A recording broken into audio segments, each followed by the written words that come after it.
My name is Archie, and I am a recovered alcoholic. I have been recovered through the saving grace of Jesus Christ and the power of the Holy Spirit living and working in my life since 1989. Today we're looking again at step 8 of the 12 steps, made a list of all persons we had harmed and became willing to make amends to them all. Our theme today is overcoming loneliness, and we're going to look at Ecclesiastes 4:9-12. The writer of Ecclesiastes reminds us that we were never designed to walk through life completely alone. Recovery can be lonely.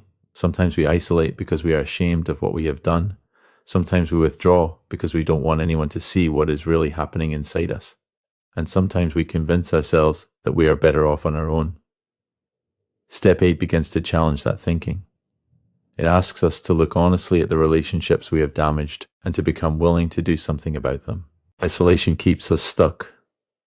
2 people are better off than 1, for they can help each other succeed. Ecclesiastes 4:9. Addiction often creates isolation. We may have pushed people away, broken trust, lied, manipulated, or simply disappeared from relationships because drinking or using became more important than the people around us. Eventually, loneliness can become normal, but recovery requires us to step out of isolation. Step 8 doesn't ask us to fix every relationship immediately. It asks us to become willing. That willingness is significant. We begin by admitting, my actions have affected other people and I need to take responsibility for my part. That is where healing begins. We don't have to do it alone. We need people who will help us get back up. If one person falls, the other can reach out and help. Ecclesiastes 4:10. There will be times in recovery when we fall. We may make mistakes. We may struggle with resentment. We may become discouraged. We may be tempted to return to old patterns. God gives us people who can help us get back up. That is one of the reasons relationships matter so much in recovery. A sponsor, trusted friend, pastor, recovery group, or family member can sometimes see what we cannot see ourselves. Step 8 is not simply about making a list of people we have harmed. It is about becoming willing to reconnect with people healthily and responsibly. Sometimes the first relationship that needs rebuilding is our relationship with God. As we allow God to change our hearts, He can also teach us how to rebuild relationships with others. We don't have to carry our past alone. A person standing alone can be attacked and defeated, but 2 can stand back to back and conquer.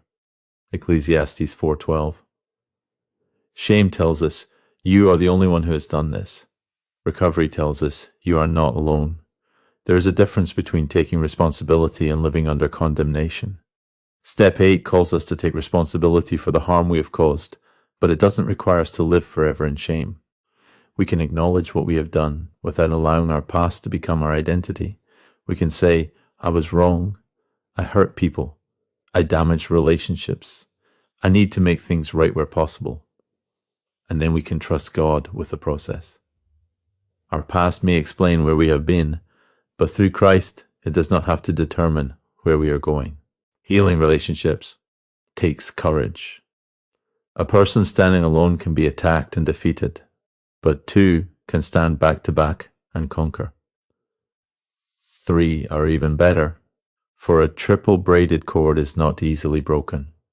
Ecclesiastes 4:12. Rebuilding relationships requires courage. Sometimes we have to pick up the phone. Sometimes we need to say, I'm sorry.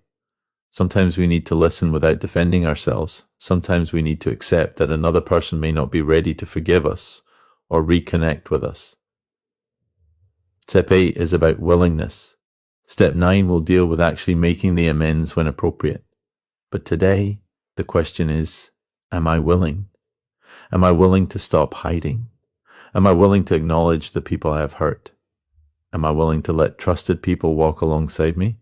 Am I willing to allow God to heal the loneliness that isolation has created? Because we were never created to walk this journey alone.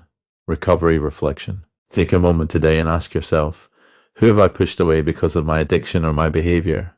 Where have I allowed shame to isolate me? Who can I trust to walk alongside me in recovery? What would becoming willing to make amends look like in my life? And finally, am I willing to let God help me rebuild healthy relationships?